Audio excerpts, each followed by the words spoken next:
The GNOME Foundation and the GNOME Project has just made an official post on their website, gnome.org, where they have declared that I, Lunduke, am a fascist maggot and an apartheid ethnosupremacist babykiller apologist clown. And that the XLibre developer, the fork of Xorg, is a, quote, actual Nazi transphobe 9/11 truther nut job.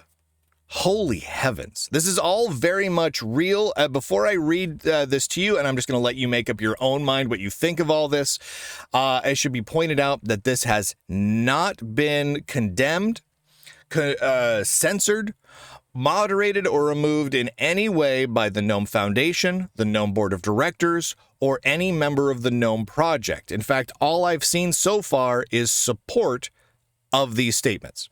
So here, I'm just going to read some of this to you now. This was posted to the very top listed blog on blogs.gnome.org, the official GNOME blogging system. Quote, 2 weeks ago, I published a blog post about the upcoming plans of GNOME 49 and the eventual removal of the X11 session. Since then, instead of looking at feedback, bugs, and issues related to the topic, we all collectively had to deal with the following, and I am not exaggerating one bit. And then the author goes on to have a bullet list of items. Fascists and Nazis. Wild conspiracy theories that make QAnon jealous.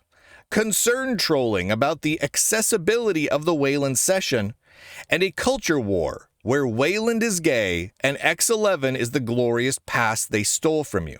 In my wildest dream, I could never have made this beep up. You all need mandatory supervised access to the internet from now on. Here we go. It continues. On the backdrop of an ongoing and live-streamed genocide in Palestine, and apparently World War III now as well, an apartheid ethnosupremacist babykiller apologist clown with a YouTube channel, I know that does not narrow it down a lot, decided to take some time off and go back to Linux reporting. There are plenty more charismatic fascists on YouTube that talk about politics in general, so I assume it's hard to make a living from just that, and the talentless hack needed to pivot back to our corner to keep paying rent, end quote. Now he's talking about me here. And he makes a point of attacking me specifically for being Jewish. Now, he starts out by, when he mentions me, he starts out by talking about, quote, genocide in Palestine, which isn't a thing. But he starts about genocide in Palestine. The reason to mention that is because I'm Jewish. He goes on to call me an apartheid ethnosupremacist baby killer apologist clown. Now, again, he's trotting out anti-Jewish common tropes and attacks, no matter how ridiculous they are. Am I an ethno-supremacist? No. Am I a baby killer apologist? No. But that's the kind of things that Nazis, Islamic terrorists, etc., and apparently leftists in the open source world say when they're attacking Jews, right? The whole thing here is attacking Jews. Oh, Israel's an apartheid state and he's Jewish, so let's attack him for that. He's an ethno-supremacist because he's Jewish. Attack him for that. He's a baby killer apologist. That's been a thing that's been used against Jews for hundreds of years now. It's ridiculous. And so what's crazy here is, again, this is a prominent member of the GNOME Project who regularly does announcements about technical things related to GNOME, here announcing that GNOME's official stance is that I'm a dirty, dirty, evil Jew. And that's their official stance on me. He continues by then pivoting to attack the XLibre developer. Quote, this is nothing new. It has been going on for years and nobody pays attention to the shunned outcast. Again, referring to me as the shunned outcast. Because I don't know if you know, little backstory here. There is an official policy in the GNOME Foundation and the GNOME Project where if someone mentions my name in a positive way, says Lunduke in a nice way, they're banned for life. They've banned so many people. They've banned people who were prominent package maintainers and distribution packagers and all sorts of things from the GNOME project, from even forums and GitHub and everything else, simply because they mentioned my name or link to me. It's crazy. He continues, these kind of people are not even worth our spit. However, people that should know better were very happy to indulge and uncritically report on the latest made-up story that lionizes an actual Nazi. Here's where we get into the criticism of, not even criticism, just attacks on the XLibre developer. An actual Nazi and World War II revisionist, a transphobe, a 9/11 truth or nut job with main character syndrome whose main claim to fame is being yelled at by Linus for spouting anti-vaxxer rhetoric in the Linux kernel mailing list. They were eager to legitimize conspiracy theories, spread further misinformation, and amplified harassment campaigns spearheaded by fascist idiots. So, okay, we're a fascist idiots, and apparently the developer of XLibre is no good because he's a, quote, actual Nazi, a transphobe, a 9/11 truth or nut job, an anti-vaxxer, blah, blah, blah, blah, blah. They hate anyone who doesn't agree with them. And here's the thing. I don't know what any of the political ideas are of the developer of XLibre. I have no idea. I haven't talked to him about it. I haven't asked him. You know what I've asked him? I've asked him, what are his plans for the Xorg fork? What's in the current release? You know, how's he planning to do this? What's this look like? What's his motivation for doing it? This stuff related to the project. I haven't asked him what are his thoughts on World War II history. I haven't asked him what did you think about 9/11? What are your specific thoughts on individual vaccines? Because it just didn't come to my mind that I should bring these topics up to someone forking a display server. Heavens to Betsy. All right. He has a little conclusion here. This is from, again, the gnome.org blog post. To all you wannabe influencers, he continues, content creators, YouTubers, bloggers, and freeloading leeches. If you are harboring fascist maggots for clicks, views, and your personal gain, you are worse than them in my eyes. You have no excuse. There is no both-siding fascism. You can't say you didn't know. We've all been screaming about it. You deserve each other and to spend your life surrounded by the filth you promote and legitimize.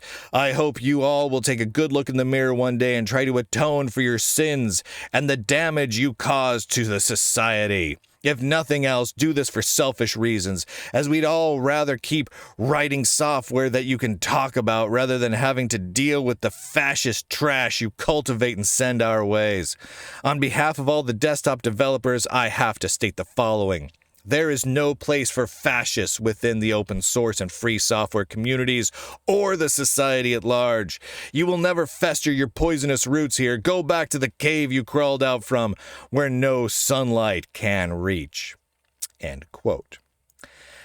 It sounds to me like this is a threat against anyone who would dare to speak to Lunduke, or to me, or to the developer of XLibre, or anyone who would agree that, hey, maybe forking of projects that the developer doesn't want to continue is not a bad thing. If it's open source, why not fork it, right? It's open source. That's the whole point. Now, it sounds to me like this is a threat. And this is not unusual for this group of people, of these, not just leftists, but crazy extremist off-the-rocker leftists of the open source world. They regularly scream about, don't platform these people, don't speak to them, don't let them come on your podcast, don't interview them for your news website, don't even cover their top. They go crazy. They go crazy to the point where if a podcaster or YouTuber or tech journalist makes the mistake of mentioning Lunduke, they attack that person. They tell that person in private, you better delete that. You better censor that. And I hear about this all the time. And I've covered so many examples of that here on the Lunduke Journal. It's crazy. It's absolutely nuts. And now the GNOME project has taken it way, way further. They've gone into extremely libelous, extremely defamatory Jew-hating, just hate-filled, crazy, psycho attacks. I mean, these are off the rocker. Fascist maggots, apartheid, ethnosupremacist, babykiller apologists, actual Nazis, transphobe, 9/11 truther nut jobs, etc., etc., etc. Oh my gosh. All because someone forked a project that you said you didn't even want to deal with? What in the tarnations is wrong with you people? This is broken. And I should point out again, nobody from the GNOME Foundation, as of me recording this, has made any effort to censor this, to condemn it, to moderate it in any way. The post has not been edited, nothing. It's just out there, and they're agreeing with it. I have reached out to the GNOME Board of Directors, the GNOME Foundation, key GNOME project members. None of them have apologized for it. None of them want to take it down. This is apparently, this represents their views, and that's not surprising. Once again, their views are people like me, people like you and I are evil.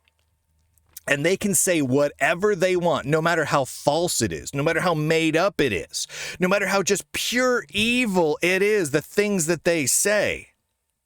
They can say it against us because we're bad. It's crazy.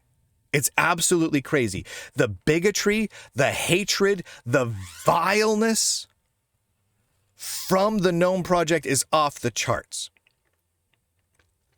And I have heard absolutely no condemnation of what GNOME is doing by any, not one tech journalist, not one. Everyone's like, just go with it. Sure, if GNOME says that, I guess it must be true. I haven't heard Red Hat or any other company that proudly talks about DEI coming out and saying that you can't say some of these things, that you can't attack Jews in this way or anyone else. I haven't heard a single bit of that. Because they're hypocritical bigots. They're jerks. I'm sorry, these are the actions of absolute straight up jerks. And you know what? Going through all of this and past behaviors and statements from the GNOME Foundation, I'm starting to think I have a pretty darn good case against them in the courts. I'm going to have to ponder on that one a bit. But before I go, I just want to say this, and I want to make this very clear. I don't care what the political beliefs are of the developers working on the software I use, or on the developers I work with on the software that I personally would contribute to. If we leave our politics at home, it's not a problem. I don't care if the developers are gay or straight. I don't care if the developers are men or men who want to be ladies and put on pretty dresses and prance around. I don't care. I don't care what your views are on that. I don't care what you are personally. If we can work together nicely and be cool, fine. It's not a problem. The problem comes about when people start these extreme attacks and assaults on each other, like what we're seeing from GNOME. These libelous, defamatory, crazy assaults on individuals. These lying jerkwad attacks. These attempts to ban people from being involved in projects, to threatening people if they speak to people who dare to speak to people who have the wrong politics. That's not cool. That's not cool at all. I want to thank the Lunduke Journal subscribers for making this coverage possible, because if I didn't do it, it wouldn't get done. Go to lunduke.com and click on all the links. Pick any single link you want there. They're all absolutely fantastic. You really can't go wrong with any way to listen or watch or support the Lunduke Journal. It's all truly great. And with that, ladies and gentlemen, boys and girls, nerds and nerdettes, across the inner tubes, I do declare, end broadcast.